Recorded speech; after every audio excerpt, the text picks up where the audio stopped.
This podcast contains discussions of violent and disturbing content that may not be suitable for all audiences. Listener discretion is strongly advised. The views and opinions expressed are for informational and entertainment purposes only and do not necessarily reflect those of the podcast's creators, hosts, or affiliated parties. If you or someone you know is in need of support, please reach out to a qualified mental health professional. This episode is brought to you by listeners like you, our intergalactic fuel, and the boost behind this mic. Thanks for supporting our cosmic journey through the universe of sci-fi.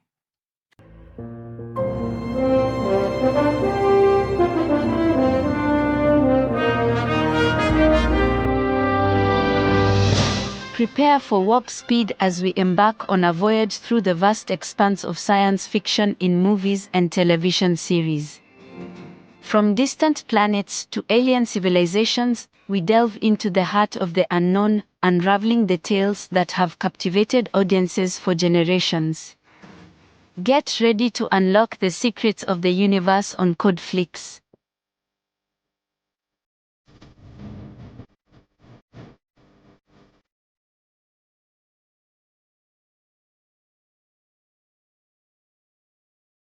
Greetings, fellow sci-fi and fantasy lovers.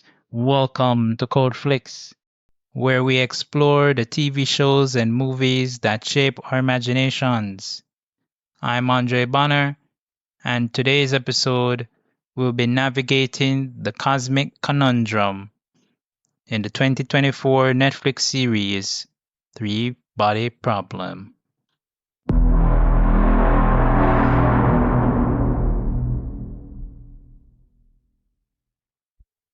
In a world flooded with social media noise and AI generated content that often feels hollow, it's rare, crazy rare, to come across something this rich, this smart, and this satisfying.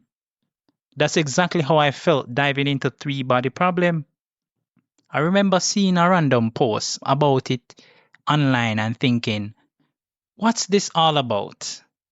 Curiosity led me to check it out, telling myself I'd maybe do a podcast episode on it in the distant future.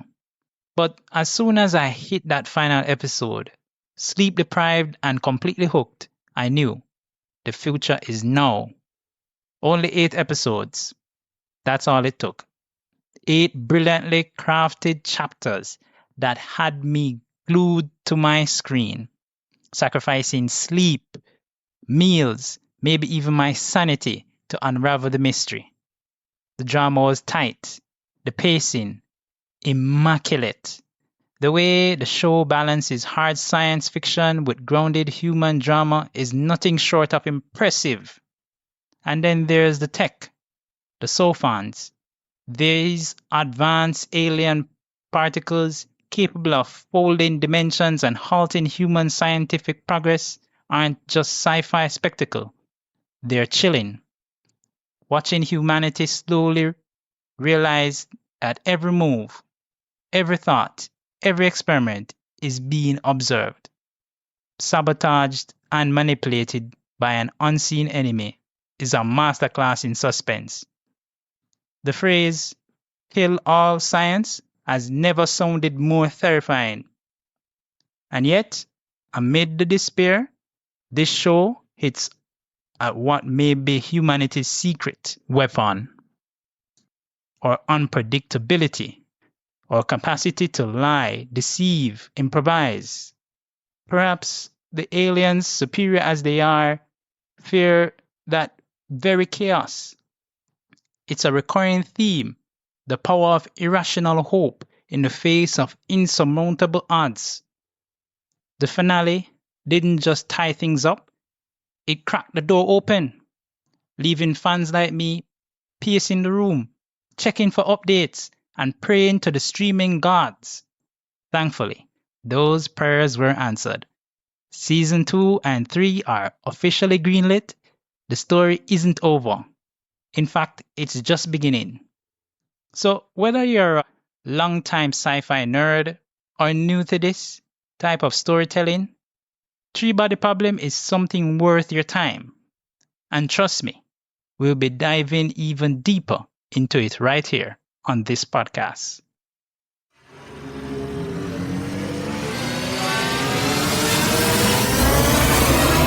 Three-Body Problem is an American science fiction television series created by David Benioff, A.D. B. Weiss and Alexander Wu. The third streaming adaptation of the Chinese novel series Remembrance of Arts Past by former computer engineer Lu Cixin. Its name comes from its first volume, The Three-Body Problem, named after a classical physics problem dealing with Newton's laws of motion and gravitation. The 8-episode first season was released on Netflix on March 21, 2024. The series follows a diverse cast of characters, primarily scientists, who all come into contact with an extraterrestrial civilization, leading to various threats and humanity-wide changes. While the two previous series adaptations, the animated The Three-Body Problem in Minecraft 2014-2020 and the live-action Three-Body 2023 were exclusively in the novel's original Mandarin, Three-Body Problem is mostly in English and modifies part of the original work's Chinese setting to include foreign characters and locations, mainly the United Kingdom. Benioff and Weiss' first television project since the conclusion of their series Game of Thrones 2011-2019, it received positive reviews, with praise towards its cast, ambition, and production values. The series received 6 Primetime Emmy Award nominations, including Outstanding Drama Series. In May 2024, it was renewed for both second and third seasons.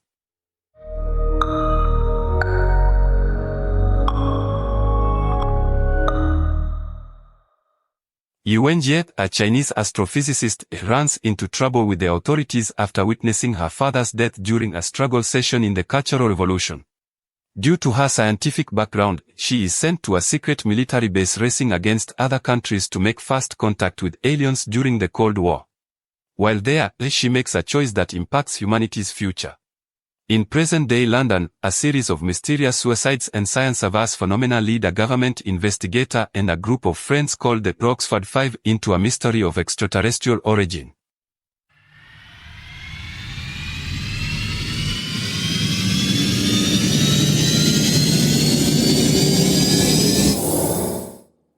Here are 20 key tropes from Three-Body Problem, a Netflix series, 2024, with illustrative examples.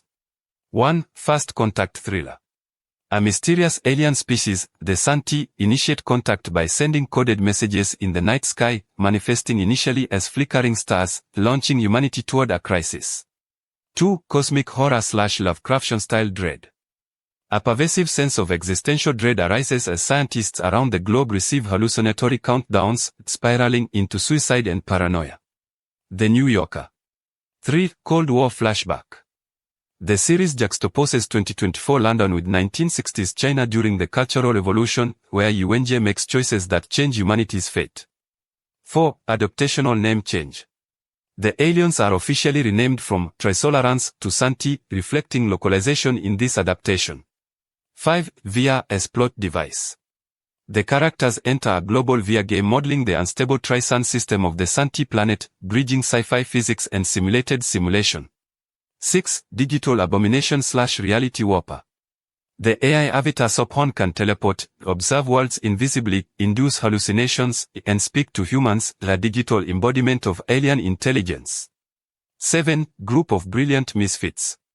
The Oxford Five is a multicultural ensemble of scientists, Sol Durand, Augie Salazar, Jean Cheng, Jack Rooney, Will Downing, carry shades of nerdy brilliance and flawed humanity.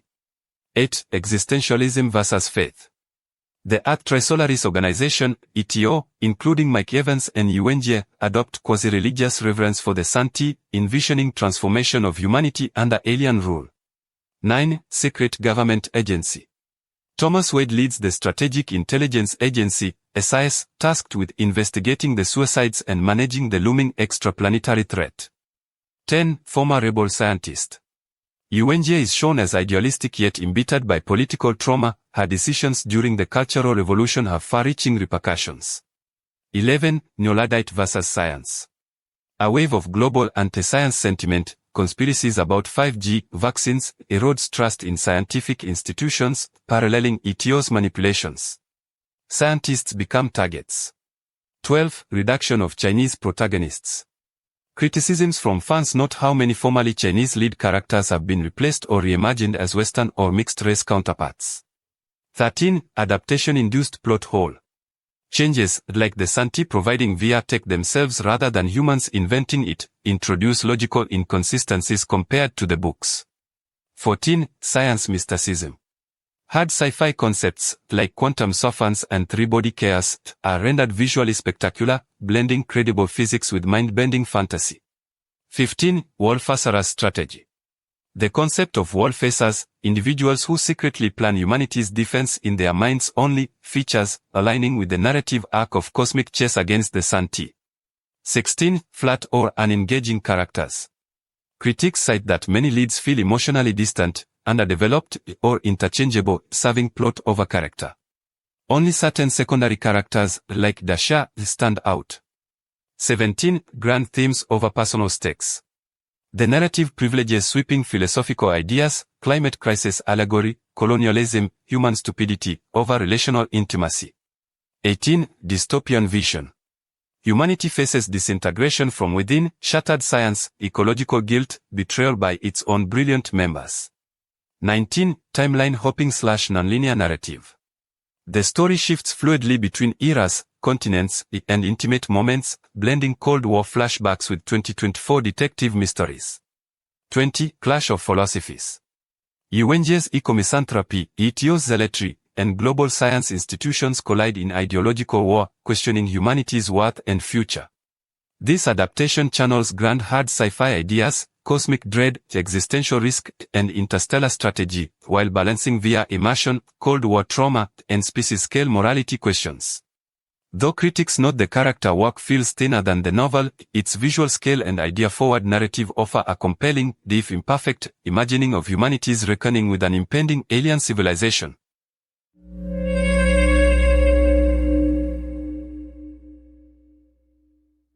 Here are 20 key tropes from Three-Body Problem, a Netflix series, 2024, with illustrative examples. 1. First contact thriller.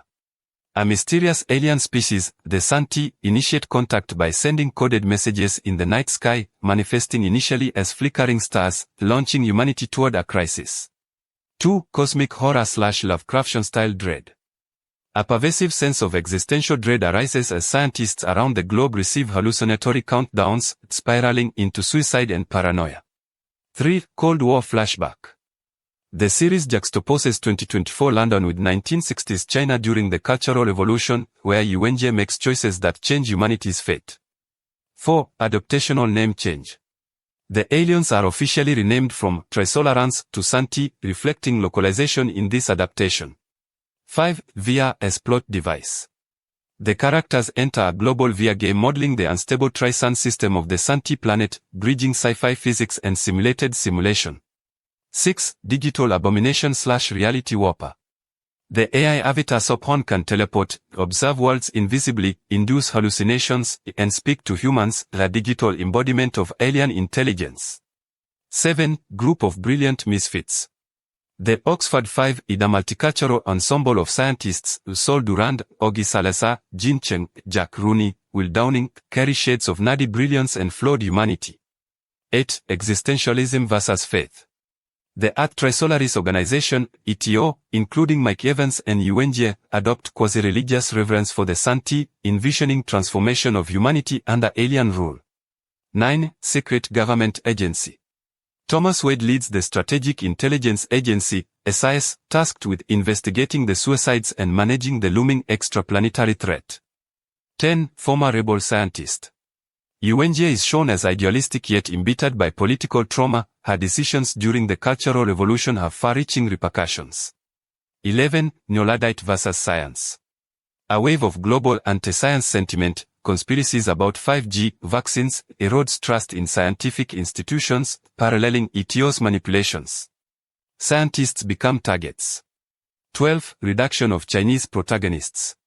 Criticisms from fans note how many formerly Chinese lead characters have been replaced or reimagined as Western or mixed-race counterparts. 13. Adaptation-induced plot hole.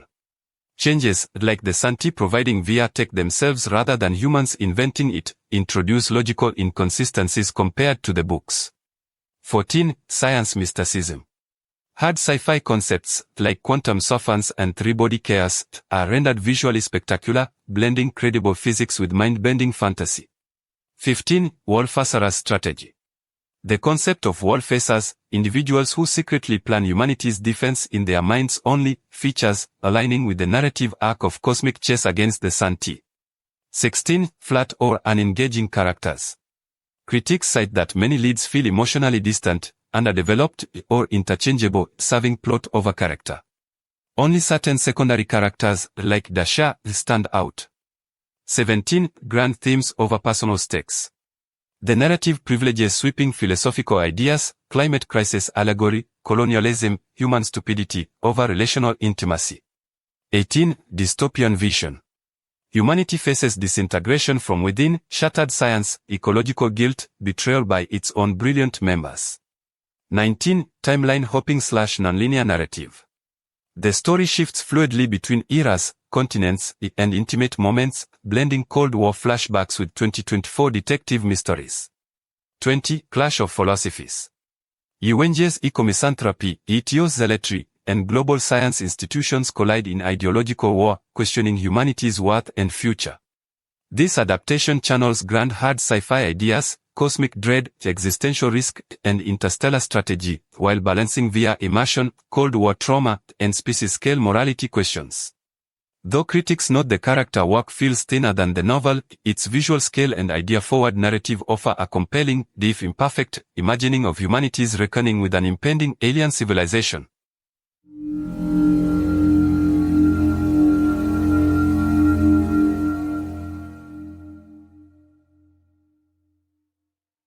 Here's a character analysis of the major characters in the Three-Body Problem, Netflix series 2024, adapted from Lu Cixin's acclaimed sci-fi novel The Three-Body Problem.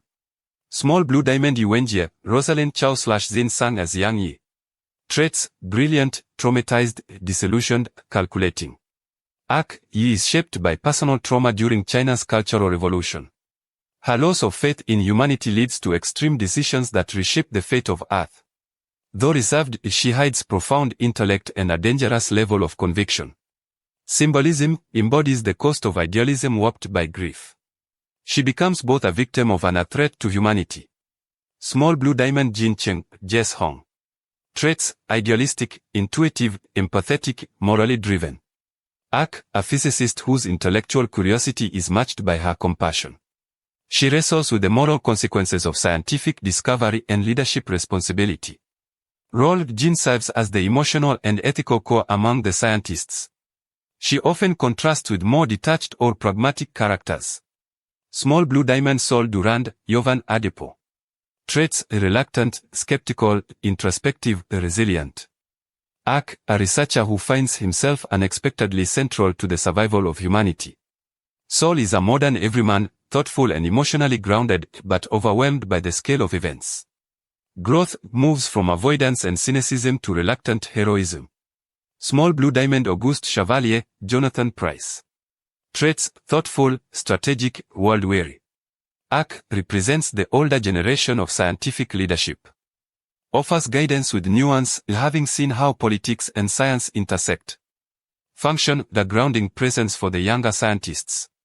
His calm reflects deep insight into both science and human behavior. Small Blue Diamond Will Downing, Lalix Sharp. Traits: romantic, loyal, insecure, self-sacrificing. Arc: Will is emotionally driven, particularly by his unrequited love for Jean. His character demonstrates how personal relationships can fuel quiet strength, though he sometimes misplaces his loyalty.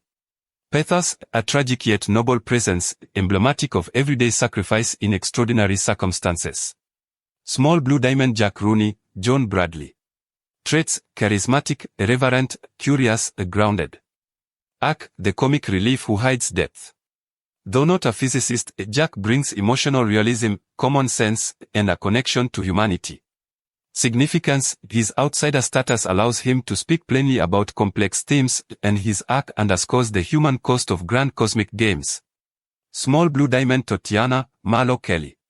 Traits: cold, fanatical, composed, deadly. Arc: the mysterious and ruthless operative for the Santee, alien-influenced, faction. She is unwavering in her loyalty to the alien cause. Symbolism represents the allure of ideology when it overrides empathy or rational thought. Small Blue Diamond Thomas Wade, Liam Cunningham. Traits: tactical, ruthless, commanding. Arc: as head of a secret of defense organization, Wade embodies the utilitarian mindset, willing to make extreme choices for the survival of humanity. Duality: appears cold and authoritarian, yet he acts out of genuine strategic necessity. Contrast: often clashes morally with Gene and Saul, underscoring the ethics versus pragmatism debate. Small Blue Diamond Santee, Trisolarance, represented through the VR game. Traits: alien, hyperlogical, destabilizing. Symbolism: the unknowable other. They represent existential dread and the challenge of truly understanding an intelligence vastly different from humanity. Narrative role: the looming presence that forces human characters to reevaluate physics, ethics, and civilization itself.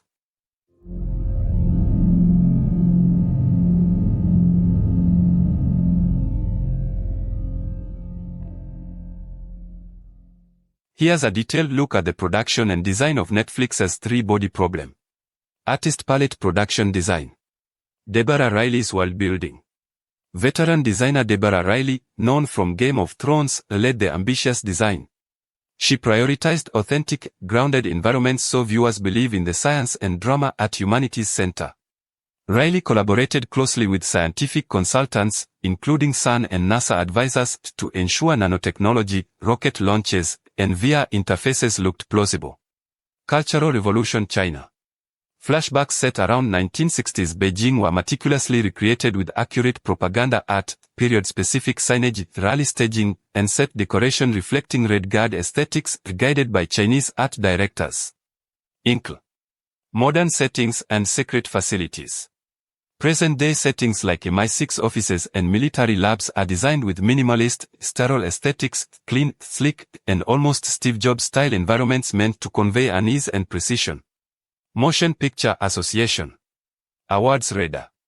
Filming occurred across locations including London, Spain, New York, Florida, and extensively at Shepperton Studios for key interior builds. Joystick Virtual Reality Game Worlds. Lighting and LED volume approach. VR sequences are shot in a massive LED volume stage, programmable with dynamic lighting to mimic a world with three suns. The on-set lighting, not post-VFX, bathes actors in shifting daylight cycles, enabling authentic shadow and color behavior. Historical game realms, Xanadu, Tudor England, the Vatican. Riley's team built practical balcony sets, such as the Kublai Khan Palace exterior, while VFX extended the rest into sweeping digital environments. The Pope's canopy set was constructed and even burnt in controlled conditions for a burnt sequence, no historic structure harmed. Court costume design. Designer Michael Wilkinson tackled 6 distinct periods, from Cultural Revolution era China to Shang Dynasty, 13th century Mongolia, Tudor England, and more, all requiring authentic textiles, materials, and construction techniques. In the VR world, historical accuracy blends with stylization to make it immersive yet otherworldly, such as breathable fabrics under simulated solar stress and virtual uniforms for players. Gear visual effects and iconic set pieces. Judgment Day tanker sequence. Episode 5's devastating horror scene of the container ship ripped apart by nanofibers involved layered builds, a custom ship deck, daycare set, offices, corridor interiors, and large-scale VFX to supplement. Global and cosmic visuals. The three-body problem, cosmic environments, planetary orbits, alien suns, and virtual terrains were realized through multiple VFX studios, with supervision by Stephen Formmeyer. The goal, make the VR world feel physically real and responsive. Campus visual style and narrative cohesion. Riley framed the show using lessons from Game of Thrones, first create a believable world so spectacle and sci-fi theory feel credible. Cinematography uses widescreen format 2.35:1 to evoke space vastness, even in VR landscapes, while attention to practical shadow and color elevated in camera realism.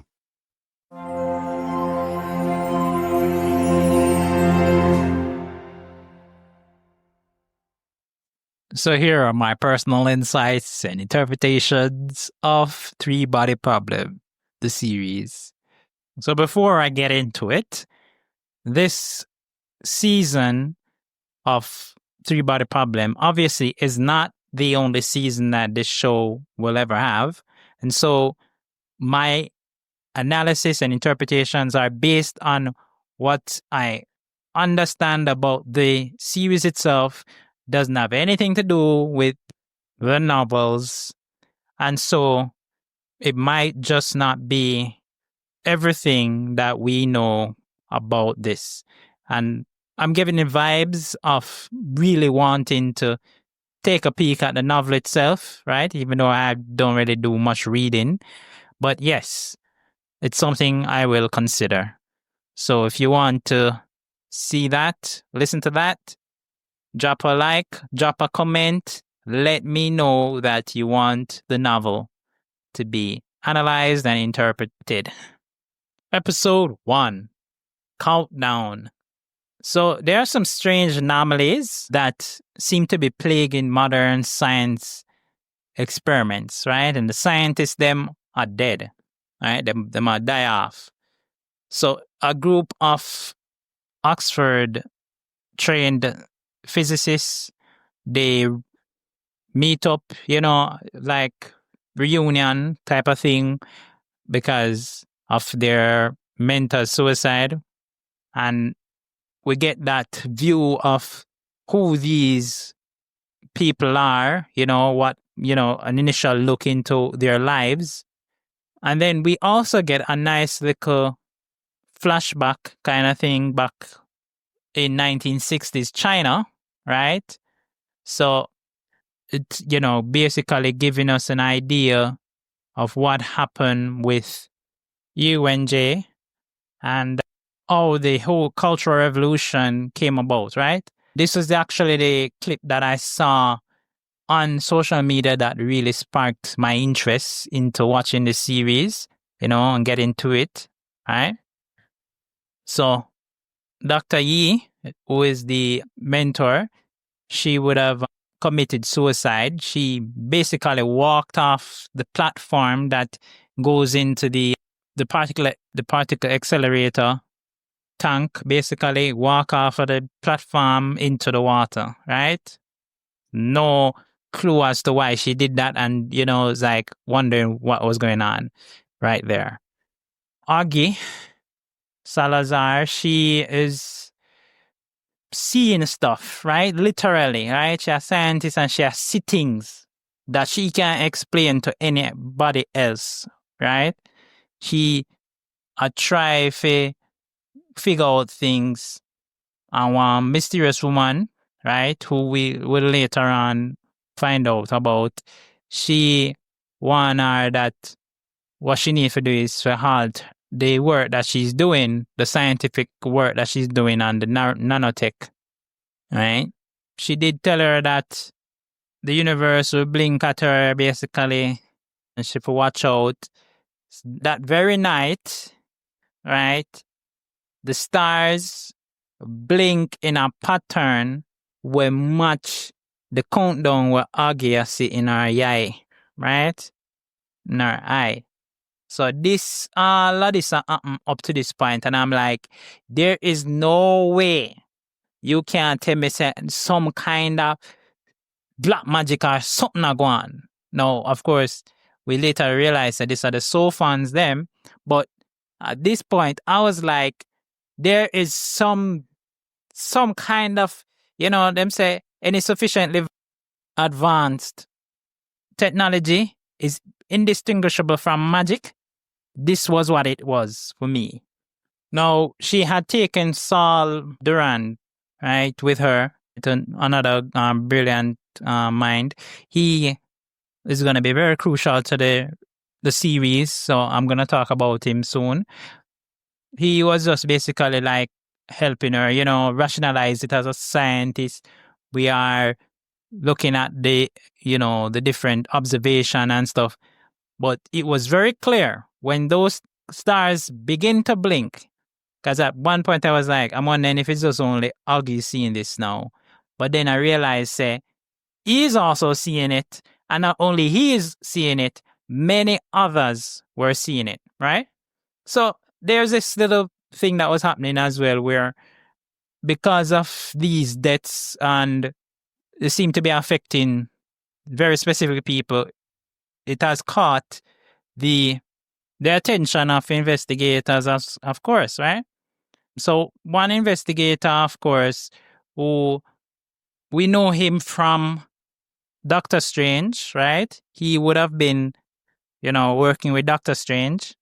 He's called Dashi in this, and he would have given some amount of interest into the thing, because when you see how he operates, especially in the way him asks some very pointed questions, and it hits straight at the point he's trying to deliver. Very simple, very straightforward, right? So UNJ, as I said before, her father died, right? He was a scientist and he was basically being condemned for it. And they essentially took her when she was old enough and she gets sent into work in at a secret SETI facility, right? Which they call Red Coast, which they might use this very powerful radio dish, right? And there's no coincidence in it, right? Obviously. The next episode is Red Coast, right? Episode 2. And we continue to see how Augie is struggling with the countdown, right? That she keeps seeing, especially when she's trying to work. Can you imagine you work on your computer, you do something and you just see a countdown, and you don't know what you don't know what will happen at the end of the countdown, but you just know, say, you don't want that countdown to come to 0, right? Jin Chen begins using a futuristic VR headset, which gets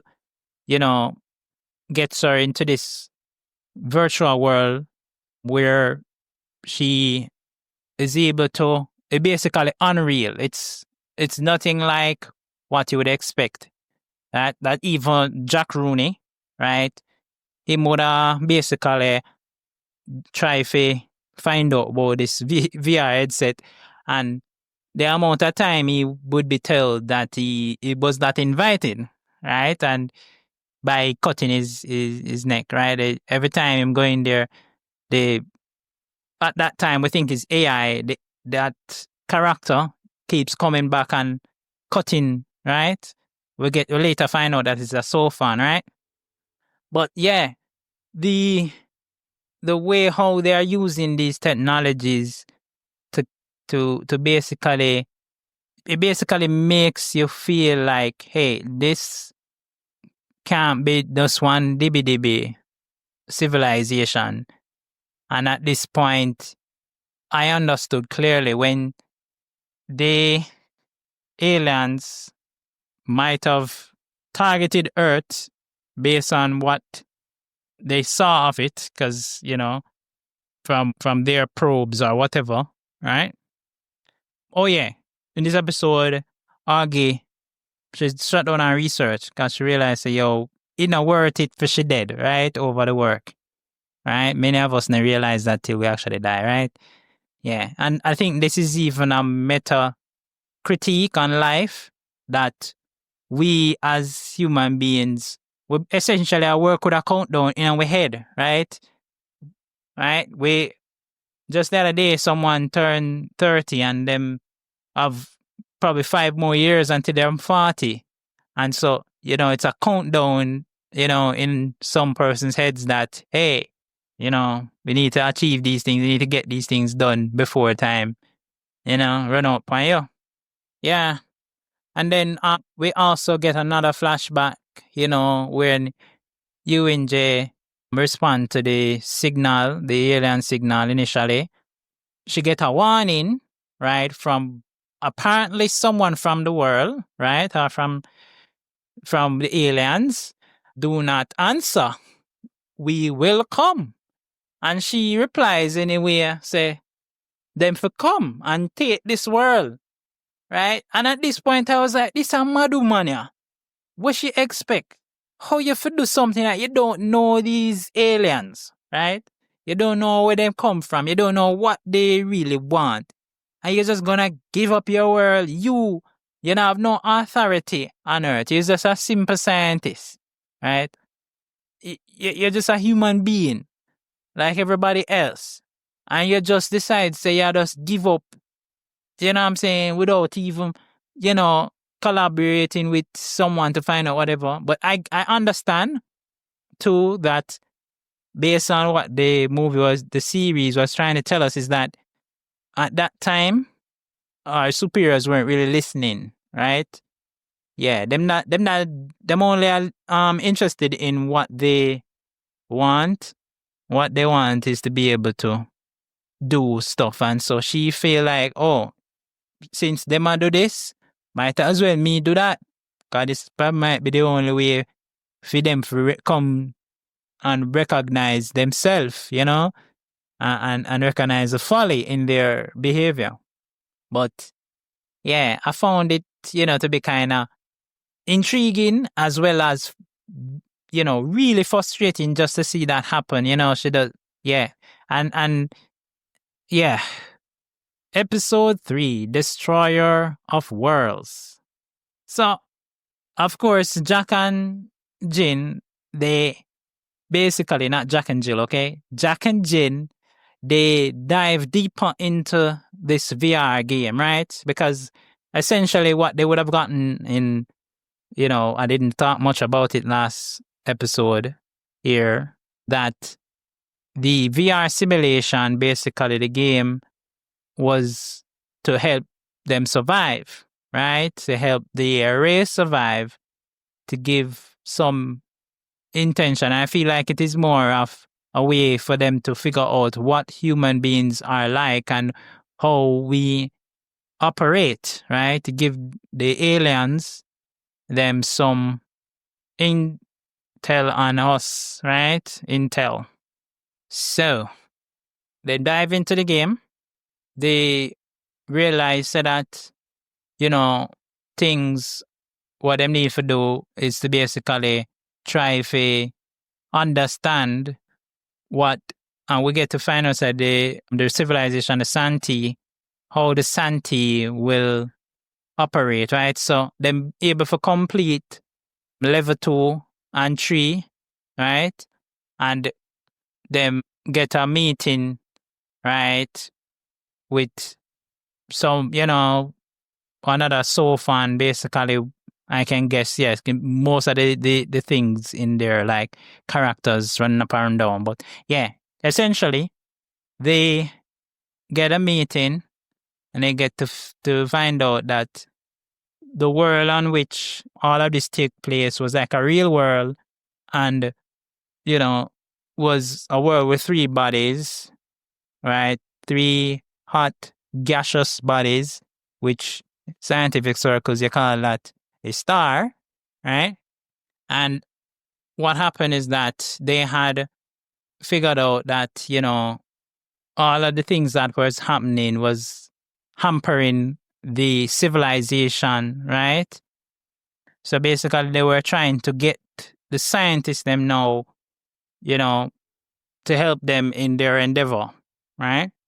Now, Jin and Jack, they meet with a human being who is working with the Santee, and essentially them get to find out, say, that, what they're all about and stuff. And, Jack realized, yo, this enough fit him, right? Him not really into this, but Jin wanted to find out more about this, the Santee and whatever. She was intrigued and curious about it. And Jack leave early. When Jack reached him yard, the same lady that would have appeared to Augie, she came for Jack. And at that time, the surveil, the investigator, right? He was surveilling them, surveil the group, And so he was watching on video and didn't see when Tatiana came and murdered Jack. It's just almost like he just him just a cut and he doesn't, anybody. Yeah. So that even revealed that the technology that the Santee have is able to alter in real time video, right? Surveillance equipment. So yeah, it's so fun, as I told you before. Yeah. By episode 4, I was well into the night, way into the night. I was like, I can't sleep. I need to see what happens next.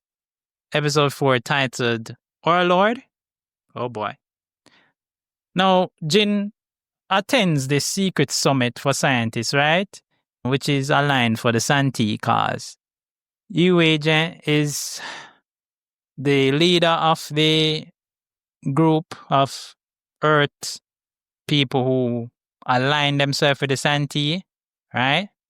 And basically, they would have gotten intel that yes, the investigators, they had, planted Jin with something, and so the Malawar in basically. So it's almost like we know what, but whatever you are trying to do, it not gonna work. That is the kind of impression you get, Now, after Jack's death, it was revealed that Will Downing, who is madly in love with Jin but never told her, secret crush, him suffer with a sickness that is going to end his life soon, right?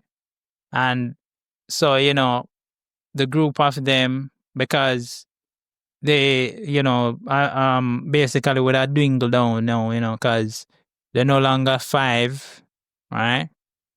4. And that can, have a great impact on people, Yeah. Especially when you're trying to keep doing things together. You want to be together. You don't want to be burying your fellow friend, and colleague. Yeah. That part was a little bit hard for me to, to see. But, it's an emotional trigger that, you just have to just live with. Yeah. Yeah. So it is in this episode that it is revealed that in 400 years, the Santee will come. And so their preparations that the organization, ETO, is doing is going to be ready by that time, right? Of course, the investigator get the authorities them to raid the facility, and he get arrested. Some people escape, and some of them, got caught and all of that. It was a whole lot of things going on there. It is also in this episode that we are given idea that hey, they can talk to the Santee, who is still in transit apparently to Earth in real time. Because before this, it wasn't clear what was happening because they didn't know that they had found a way to do that, right? Because UNJ never told anybody, right? She did keep that to herself. Now, them have a ship that them set up with things, and, it's called a Judgment Day. And they also find out so that is where all of the followers them were, right? That is where they were going to be. And funny enough, the next episode, episode 5, is Judgment Day. So, of course, on a global scale, whole heap of things are happening, right? And tensions are spike. So, Evans, who would have been the man that was behind a lot of the investigation and so on, and, we get to realize how far he will go to accomplish his task, right? Because he wants to be able to get things done. You know what I'm saying? He's not the man for ramp around with. If him say, I'm going to do something, I'm going to do it, right? He gets Augie to start working back on her nanotech fibers, which she never really wanted to because she feels that the countdown never come back. But when she go for it, it never starts. And so, her question was, why is it that the countdown don't come back? And the investigator replies, say, hey, they look like them followers nah get protected no more, right? Santee them not protect the followers anymore. So she develops her nanofibers not knowing fully what happens, right? And Wade would have gotten other persons involved, Jin's boyfriend, who is a captain in the Navy, I believe. And what they did was they create basically a nanofiber saw, right? They can call it a saw because it's so small and it's sharp, and put it in the Panama Canal, right? Because they know that the Judgment Day will be passing through that canal, and there's a little section that it has to pass through. And so they set up the plan, right? Basically, we didn't realize that until we start see the ship, we start see things that start cut in half, and you don't see anything cut it, and you wonder what. And you realize, you know what I'm saying? Them set up basically a death trap, a way to stop the Santee, because at this point I realize, hey, there's no way they might able to stop them fast enough, because these people radicalized, right? Like any other radicalized group that you know of, they weren't gonna stop, right? And so they had to stop them at all costs because they needed intel, they needed to know more about the enemy, as Wade says, right? So at a point in the episode, Wade and Jin, after Wade was able to get the hard drive, the external hard drive with supposed this, the information and thing that they're seeking, they found a file on it that they couldn't read, right?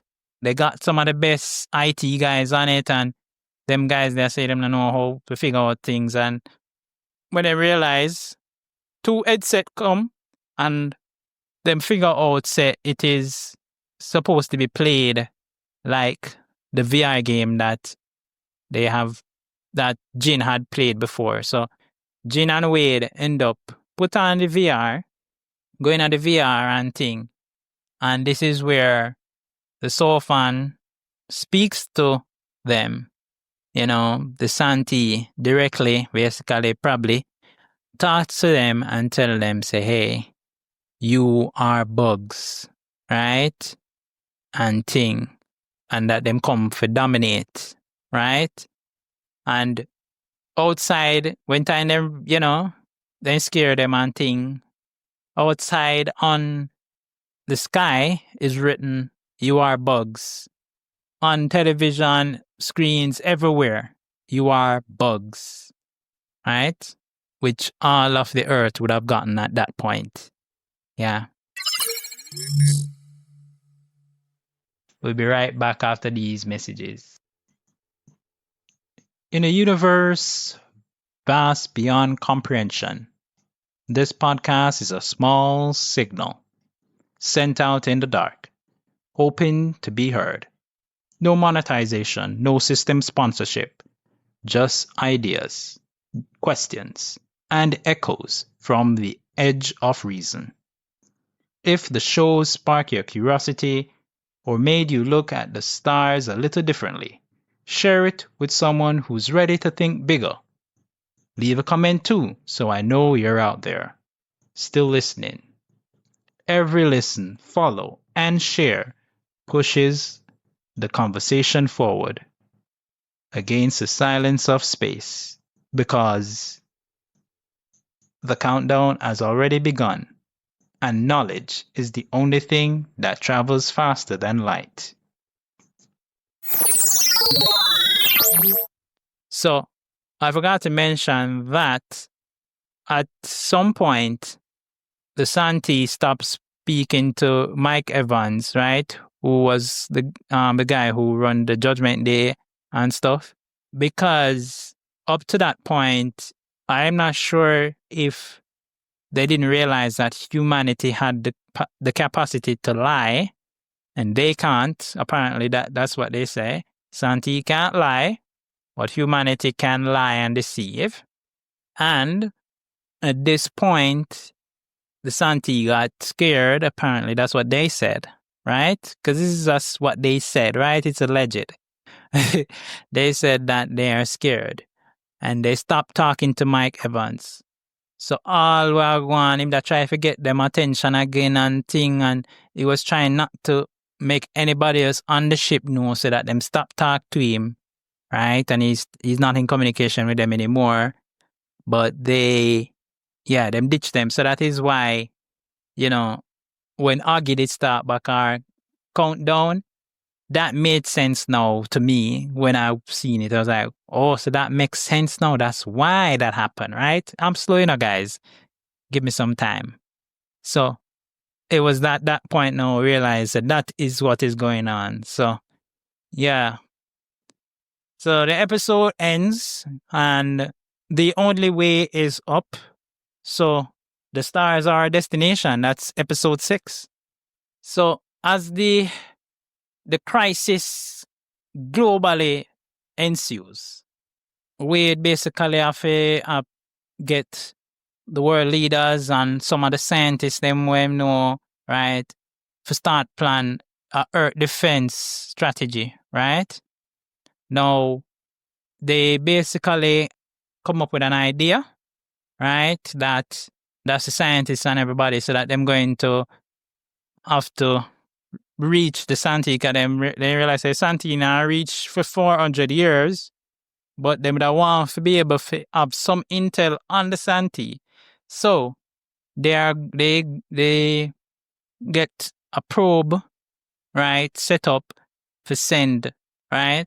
But how are they going to achieve that? Because human beings haven't reached the technology to be able to travel via light speed, right?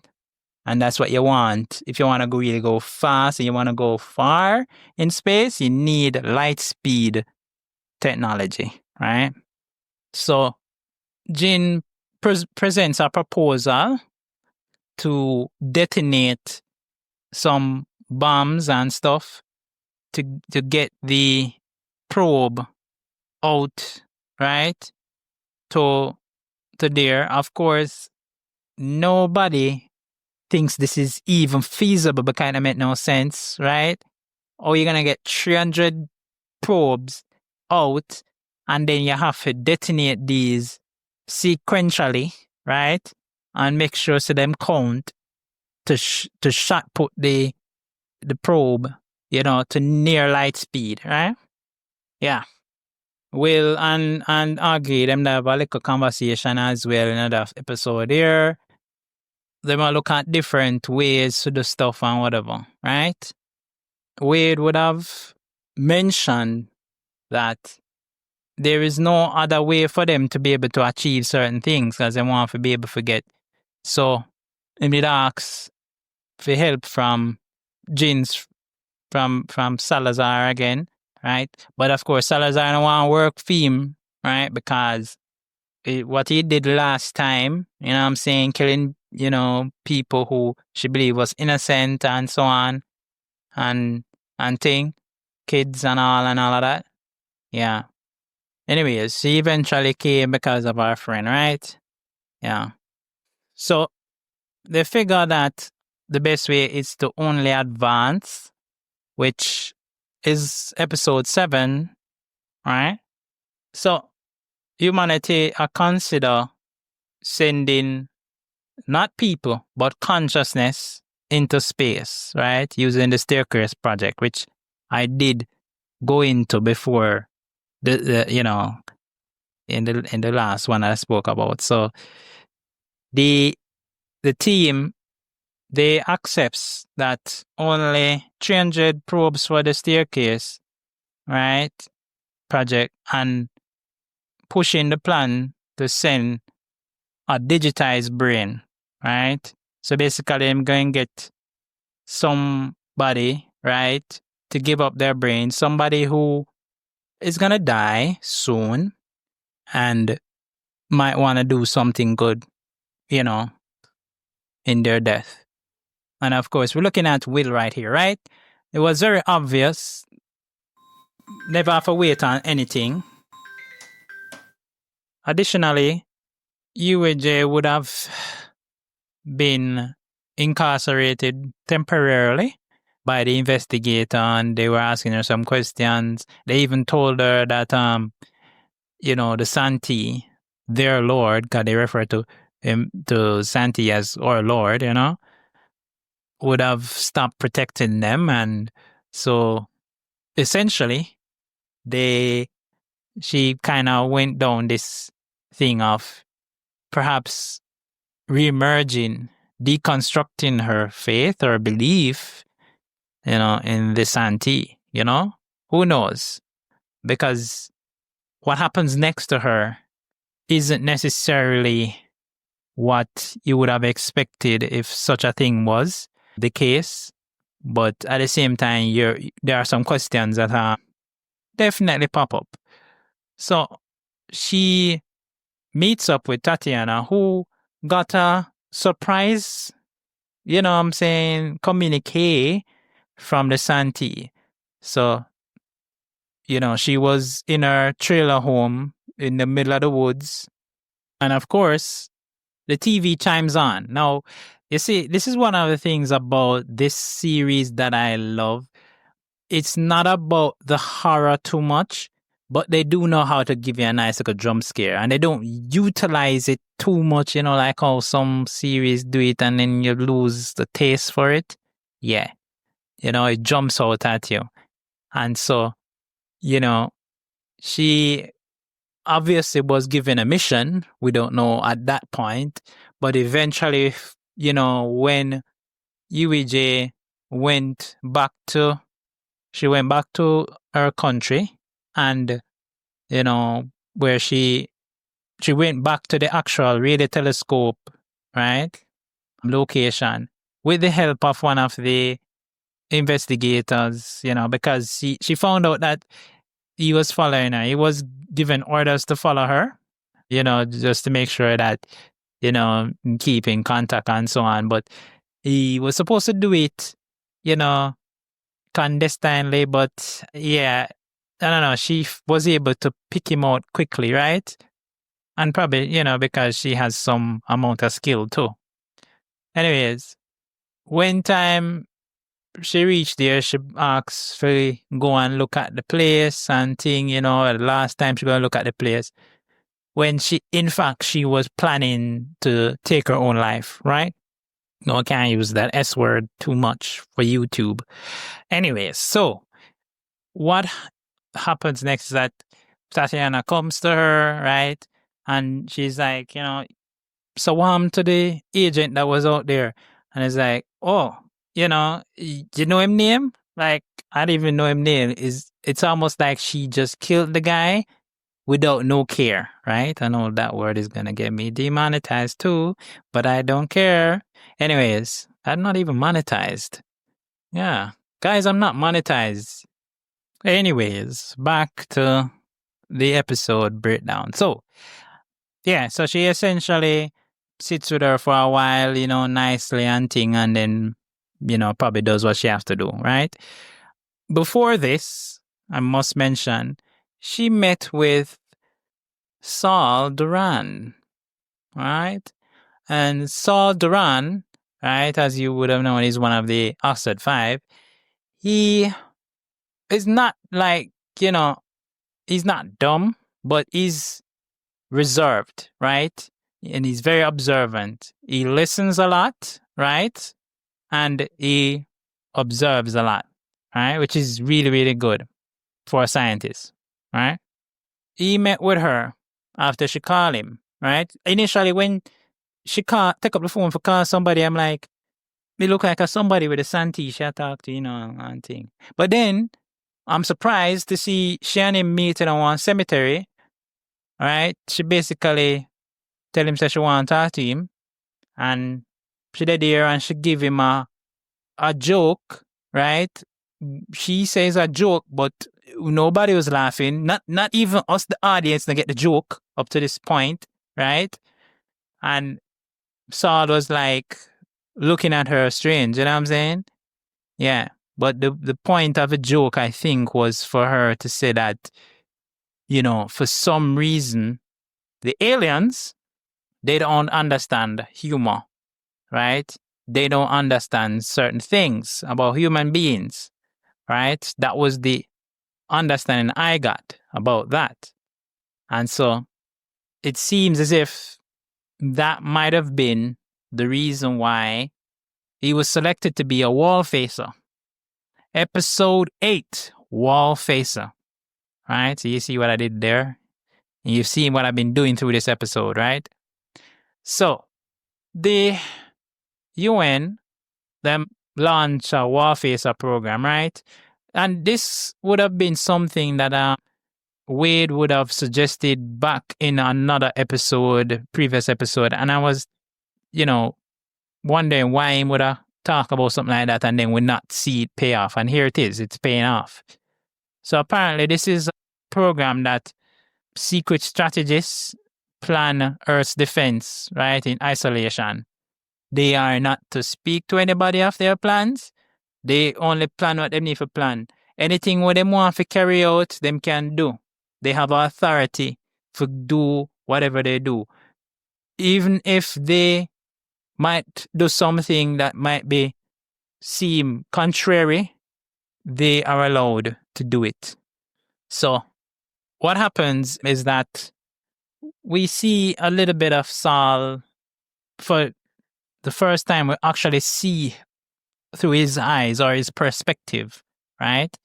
So apparently he has a girlfriend, and him never expressed to her how important she is. Because I don't even think it is that he doesn't know her name, because that's how it did sound like, why him never know her name. But then, in retrospect, I'm looking at it, she represented to him probably an escape, and him never really necessarily need for do.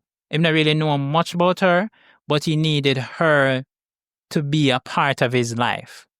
So even when she was asking, if he even know my name, he didn't react as if a man who was trying to hide the fact or not to hide it either. Because it could be that he knew her name.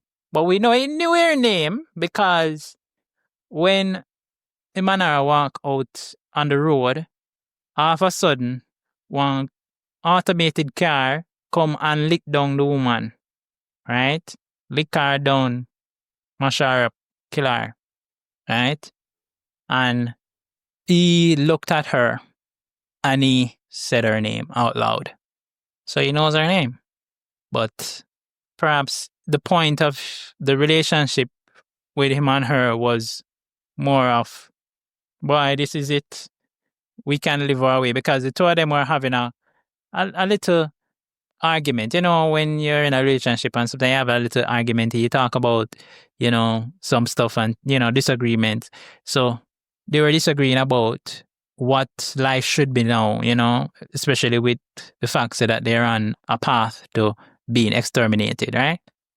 So when he sees this, he's struggling with all of this. And then he is taken to the UN, given a bulletproof suit and everything. My guy going like, one of those delegates and things, sit down and thing, and them announced the War Facer program, this UN secretary. She announced it, right? Good actor, by the way. I love her in most of her movies and stuff that I see her in. She is brilliant, right? Big up to her. Anyways, she announced, different persons who are the War Facers, 2 persons before him, and talk about how they were some, hero or some smart person, you know what I'm saying? And then she says Saul Durand is a War Facer, and he comes to us as a scientist, and he's like, "Am I talk to?" And he just sit down there like, "Yo, am I really talk to?" It's like an outer body experience kind of thing, because I've been there where I've been in a room and somebody just call my name to come stand up. You know what I'm saying? And I'm like, what is this all about? You know what I'm saying? And I don't know how to react. So anyways, him end up go up because them encourage him to go up there and thing. He gets he gets an assistant, right? And the assistant was the one who did that talked to him before and thing, and all of this compounded the man like, hey, hell no, I'm not going to be no war facer. Him tell the UN secretary when time the meeting done say, I don't want to be a war facer. I am no longer a war facer. And she just said, okay. And he's like, that's it, I'm gone. You know, hear what me say, basically like him I say, you just have said that, but you not hear what me I say. But serious. Anyways, man walk outside after he's been told that, hey, you need to make me protect you, you need to keep safe and thing. Him walk outside by himself, walk out like him a normal people. And a stray bullet lick him, plop him on ground. Right? Good thing he was still wearing his bulletproof vest, else he would have been permanently out. Right? So, in the hospital now, my boy, right, decides say him want to talk to the assassin. Can realize the levity of things are going on. And him say him have the pull now. Him say him have the influence. So him a work with it. Him not want to be the war facer, right? And him still keeping to reject it. But him a work with that. Him talk to the guy who shot him, the guy they caught him, right? But they talk to the guy is like, I did it and me really no business because our Lord is gonna save me or whatever. The guy was like totally drank the Kool-Aid kind of believer, right? Yeah. So that part of that happened, right? There was another part of this episode too where they have the mission set out and thing to take Will's brain, right? And I probably didn't mention this, but you would have been watching the series, right? I'm hoping you're watching the series, right? So you've watched a series and realized, say, that Will would have agreed to be a part of the project, right? And his brain would have been sent as a part of the probe, right? On launch day, everything set up nice and thing and whatever. Even Saul said him a go there for find out, for see him friend off, right? And Jin and Wade and everybody there. And Will is sent out, the probe gone out with him and thing and fly out nicely. Reach out to a good point.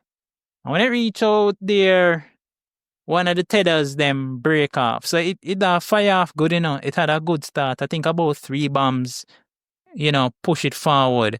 And then I think probably on the third bomb or fourth bomb, one of the tethers them from the sail, right, pop off. Yeah. And that was it. It lost its trajectory and went on a different journey into space. Yeah. Than the one that was planned. It was heartbreaking to see that because up to this point, Jin could have, because she was the one that basically make Will do it. Cause Will in love with her, as I said before, and he basically tell her, say, if you tell me not to do it, I won't. And she never tell him no, but she wanted him to not want to go. She wanted him not to want to go. But she knew how important it was for the mission and stuff, so she allowed her friend to go. With the belief, right, that because the Santee, they might be able to reanimate Will, probably give him a new body and him thing there, because that is part of the plan too. So, with this happening now, all hope lost. Because basically, what are they to do? Right? So, I like that last ending, the last scene where the investigator, him pull Jin and Saul and him say, come here, I can't go somewhere. And him carry them go somewhere where there is a whole lot of bugs and creatures, one of them swamp place there. And him say, something to effect like all of these bugs that you see, we call them bugs, the insects, they have been around for how many generations? And how long have we been exterminating them? This is one of the most powerful, stuff you could ever say. But yet still, them still there. So like the bugs that are here, humanity, basically that's what he's trying to communicate, not just to them, but to us, the audience, that, hey, this series ain't done. And when this series drops again, I will be there. Hopefully. I'll be there to give you another wonderful, spectacular deep dive into a sci-fi legacy such as this. And hopefully we'll get some answers to some of the questions that I have, because this year season, it really pushed the envelope, and I hope it does not disappoint.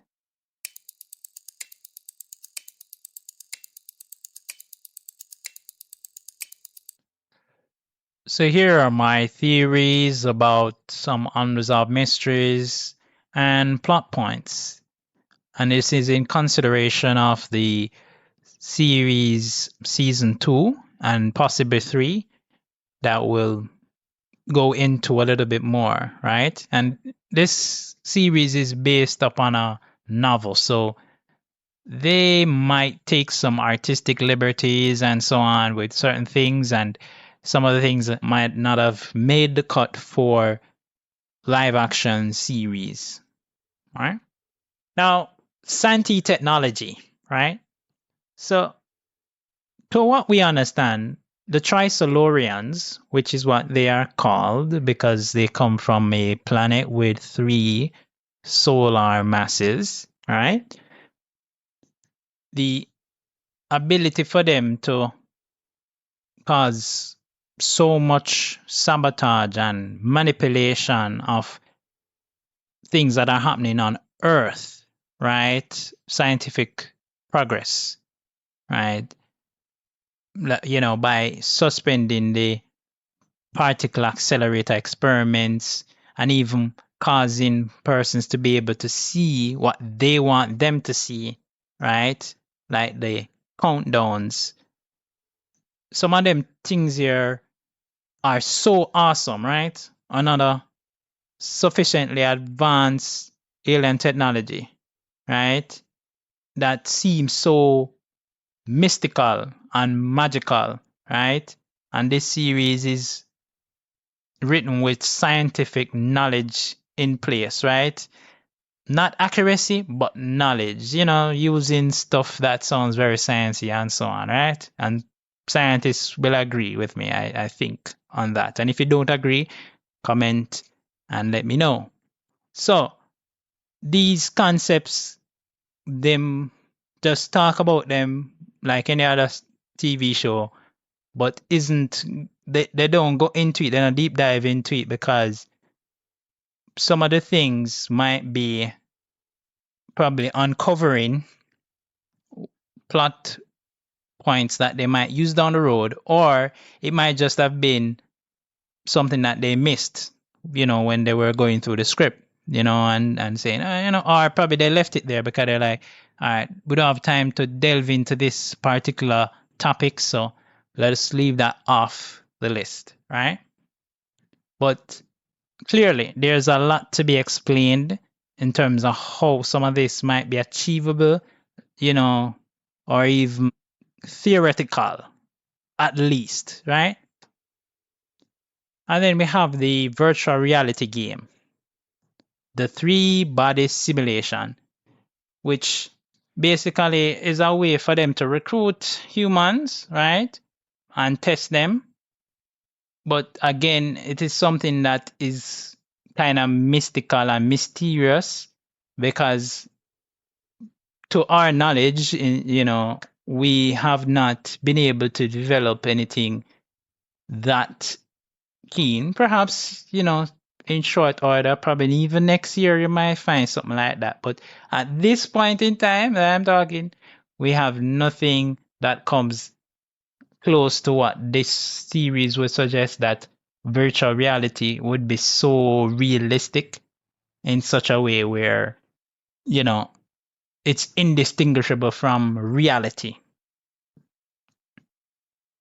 So the ETO, those are the members of the organization that was formed by UAG and Tatiana.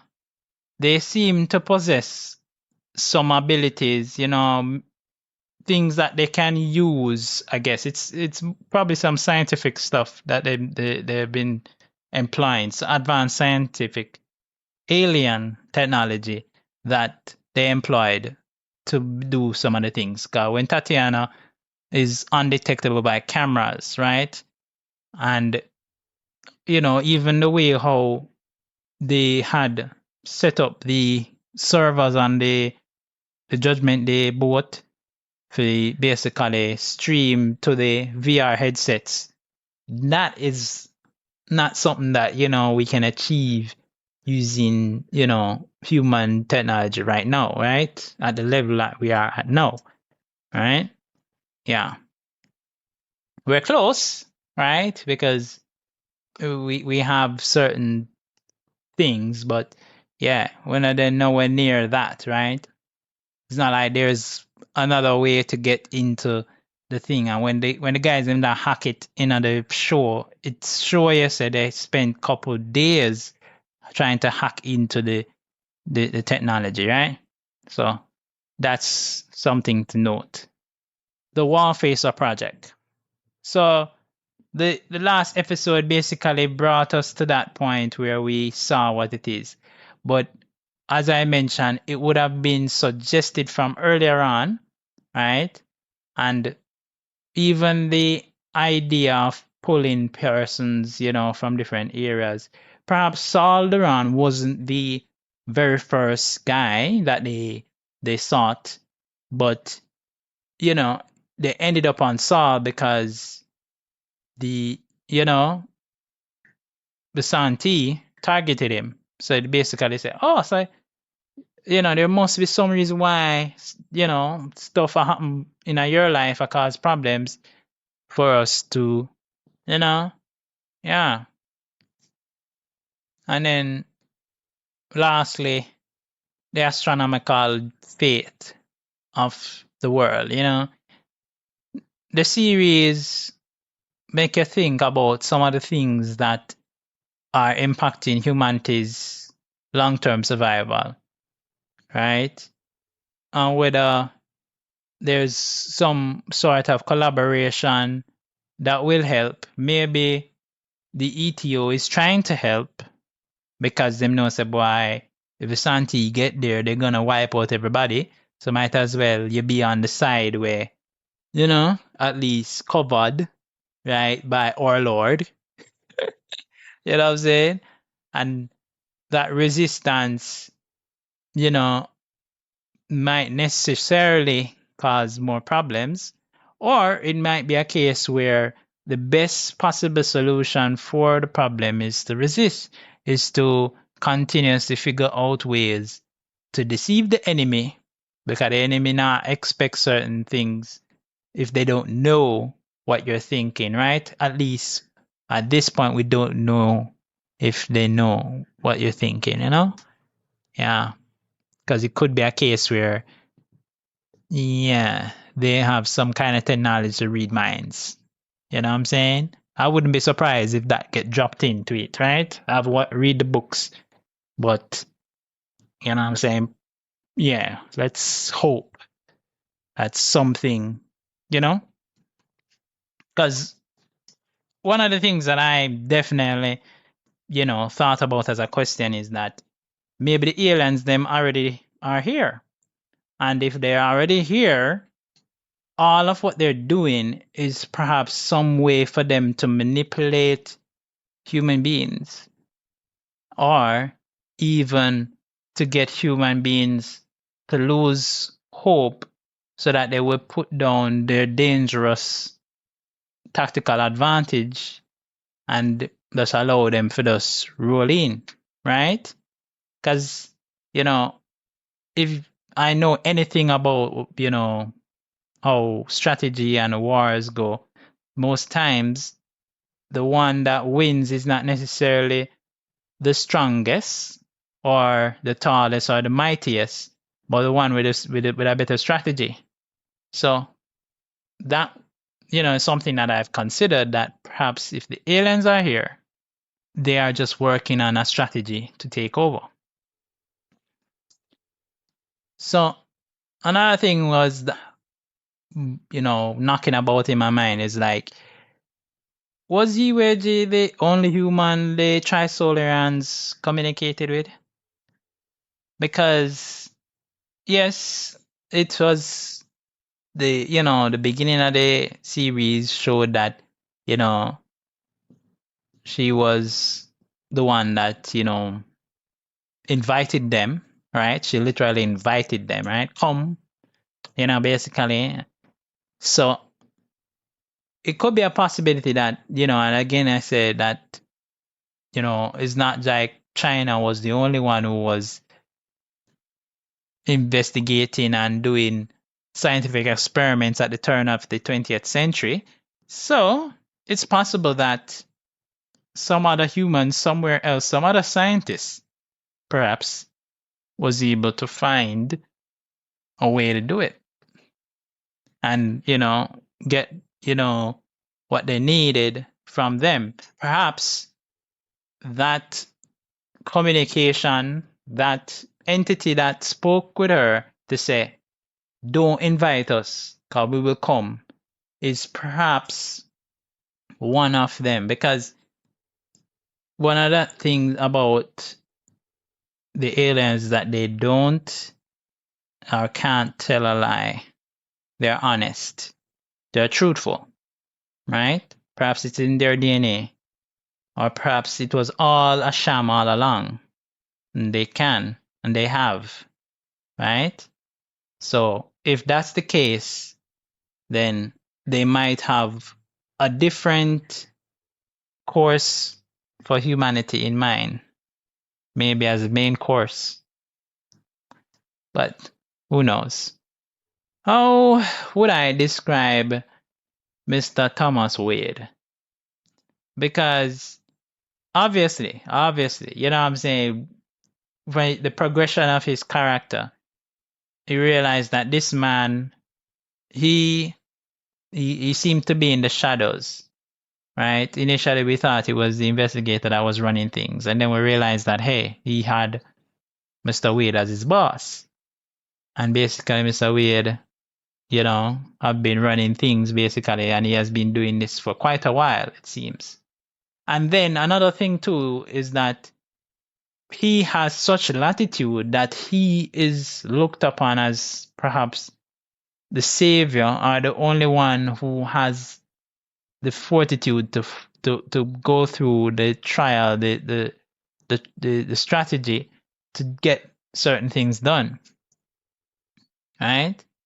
And for a man to believe that means that people have entrusted him with, whatever it is that they have entrusted him with. And it seems even so, because even the Warfacer project, when we hear him announce it before, we hear him talk to somebody, and we could have find out whether or not this man, right, what he was all about. So it's obvious. It is quite obvious that what he's about is about the results. He doesn't care about where the results come from and how he achieves them, but as long as the results are there, right? But then again, this is just a first impression on a series like this. So it could be flipped in the next, season. And so I'm open to that as well. But it would be good to see where he's coming from in terms of his journey, right? I would also like to see some more about the investigator, right? Wang who, as I said before, he was in Doctor Strange. That's where I think he made his name. And yeah,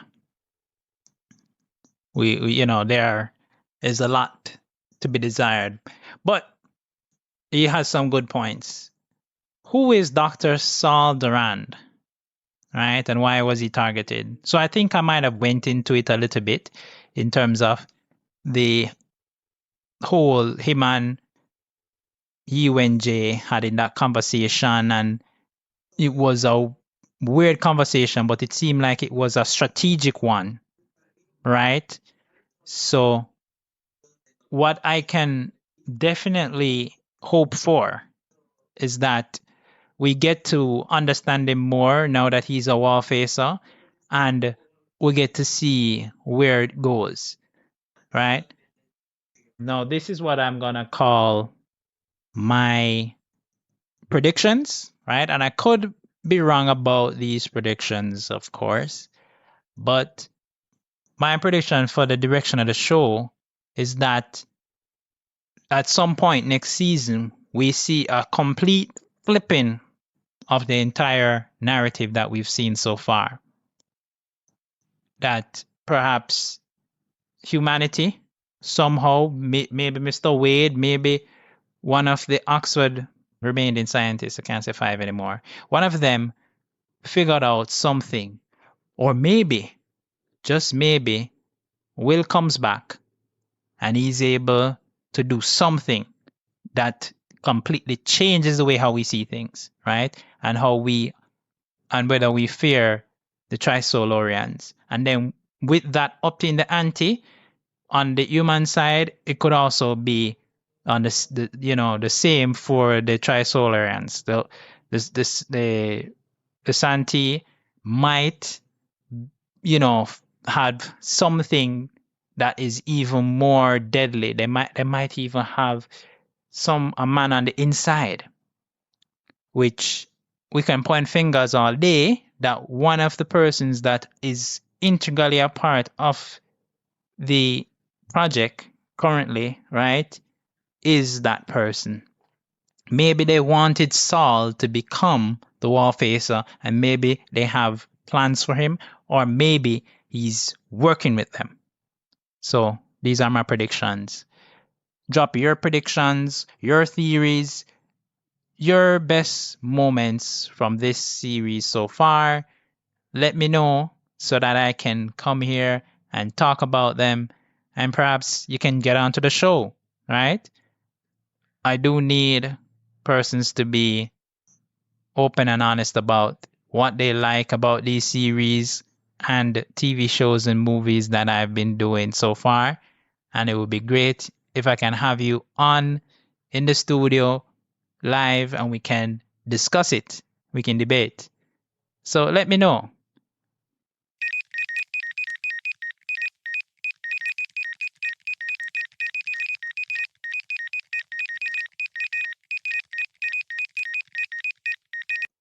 So in this episode, we navigated the cosmic conundrum together.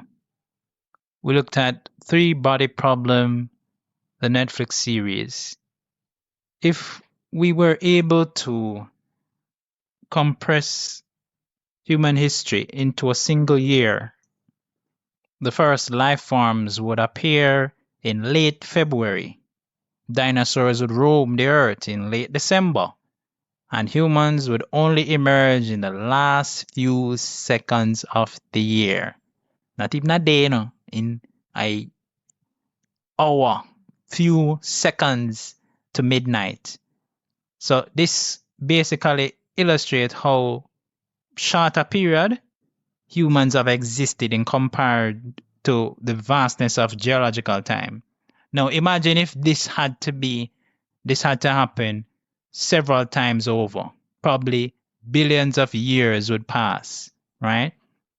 If our circumstances, our closest neighbor, the sun, stellar neighbor, and if we're even in a binary system, right? It wouldn't be so bad because at least based on how gravity would conform, probably the planet wouldn't be where it is in the solar system. But alas, our neighborhood, our circumstances have come to allow us to evolve at the rate that we have. We are in a Goldilocks zone, and this has greatly enhanced our abilities to survive. And yet, we are killing ourselves. We are killing our fellow brother and sister. We need to stop this. We need to understand that there are so many other things worse out there in the world, in the universe, that we can only imagine. We need to come together as a human race. I've said this before, but I can't say it enough. We need to find common ground. We need to stop and take a look. Smell the daisies, the roses. And if you can't smell it because you have an allergy, I can understand. But we need to stop and look at where we are at and come together, because there's so much more out there in the universe. So much more we can achieve if we do that. Set aside our differences, right? Whether you think or believe or say certain things. That is it.